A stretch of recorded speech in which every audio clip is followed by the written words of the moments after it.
श्री राम के भक्त है, रुद्र के अवतार है, अंजनी के लाल है, दुर्जनों के काल है, निर्बलों की आस है, सद्गुणों के मान है। हाँ, वो हमारे प्रिय हनुमान है। दोस्तों, हर इंसान चाहता है कि उनका जीवन अच्छी तरह से गुजरे, उन्हें हर खुशी मिले।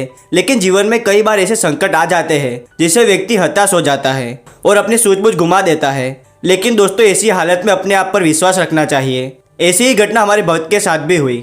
लेकिन जो भी हमारे प्रभु हनुमान जी के पास जाते हैं उनके सारे संकट पल भर में ही कट जाते हैं। नमस्कार दोस्तों, मेरा नाम है विवेक और स्वागत है आपका विवेक क्रिएशन स्टोरीज में। इन भक्त का नाम सुषमा जी है और ये फरीदाबाद की रहने वाली है। आइए इनके नज़रिए से इस कहानी को शुरू करते हैं। नमस्कार दोस्तों, मेरा नाम सुषमा है। ये बात 2018 की है। मेरा बिजनेस था और मेरी तब शादी नहीं हुई थी। मेरे ऑफिस को 2 साल हो चुके थे। फिर एक दिन मेरा रिश्ता तय हो गया। मेरी शादी अगस्त में होने वाली थी। मेरी शादी होते ही मुझे बिजनेस में लॉस होने लगा और मेरी सिचुएशन इतनी खराब होने लगी कि मुझे अपना ऑफिस बंद होने से बचाने के लिए कर्जा लेना पड़ा जिससे मैं रेंट और सैलरी दे सकूं। ऐसा करके मैंने 4-5 महीने जैसे तैसे काटे। फिर कुछ ही समय बाद मैं प्रेग्नेंट हुई, पर मेरा बिजनेस का वही बुरा हाल था। इस वजह से मैं स्ट्रेस में रहने लगी। नई नई शादी हुई थी, घर नया था, ऊपर से मैं प्रेग्नेंट भी थी और सिर पर कर्जा था। मुझे समझ नहीं आ रहा था कि मैं क्या करूँ। फिर 15 दिन बाद मेरा ऑफिस बंद हो गया क्योंकि अब मेरे पास रेंट देने के लिए पैसे नहीं थे और ना ही सैलरी देने के लिए, और मैं काफी उधर ले चुकी थी। ऑफिस के मालिक से बहस करने के बाद और प्रेगनेंसी की हालत की वजह से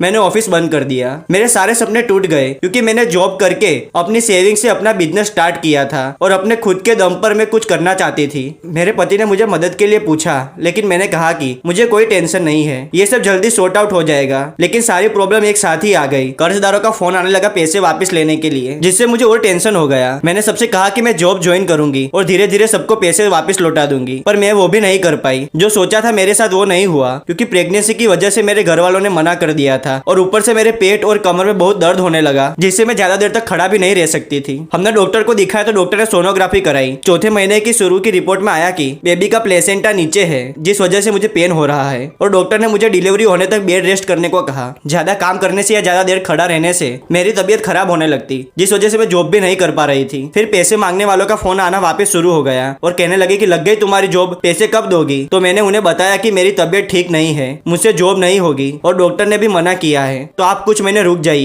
मैं आपको ब्याज के साथ पैसे वापस कर दूंगी। सबको समझाने के बाद मैं यही वेट कर रही थी कि बस भगवान मेरी तबीयत ठीक रखे और मेरी डिलीवरी ठीक से हो जाए तो मैं पहले की तरह सेटल हो जाऊं और मैंने जो सोचा था अपनी मैरिड लाइफ के लिए वो सब मैं पूरा कर सकूं। इसके बाद 9वें महीने में मेरी तबीयत बहुत ही ज्यादा खराब हो गई क्योंकि मुझे बहुत दर्द रहता था और किसी भी चीज में मन नहीं लगता था और ना ही मैं घर का काम कर सकती थी, जिसकी वजह से मेरी सास भी मुझसे नाराज रहती थी। ऊपर से उसी वक्त मेरे हस्बैंड की जॉब चली गई, जिससे घर का माहौल और बिगड़ गया। मुझे बहुत ही स्ट्रेस लगने लगा घर में काम को लेकर और मेरी तबीयत को लेकर लड़ाई झगड़े होने लगे। और जब मेरी डिलीवरी हुई तब मुझे लड़का हुआ, मगर उसे इन्फेक्शन हो गया था। मैं भगवान से यही प्रार्थना कर रही थी कि मेरा बेबी ठीक हो जाए। डिलीवरी के बाद तुरंत उसे दूसरे हॉस्पिटल में एडमिट किया। मैं इंतजार कर रही थी कि वो ठीक होकर वापस आ जाए, मगर बुरी किस्मत के चलते 2 दिन बाद उसकी डेथ हो गई। मैं दूसरे हॉस्पिटल में एडमिट थी। मुझे इसके बारे में किसी ने कुछ नहीं बताया था। घर वालों ने यही कहा था कि अभी वो एडमिट है, उसकी तबीयत खराब है। मुझे मेरे बेबी के बारे में एक वीक बाद पता चला जब मैं हॉस्पिटल से घर आई। ये पता चलते ही मैं बहुत ही रोई। मैं टूट चुकी थी और भगवान पर से मेरा विश्वास ही उठ गया था क्योंकि मुझ पर इतनी सारी तकलीफें एक साथ आ गई थी। मैंने भगवान से कहा कि आप मेरे साथ ऐसा क्यों कर रहे हैं, ऐसी मुझसे क्या भूल हो गई है।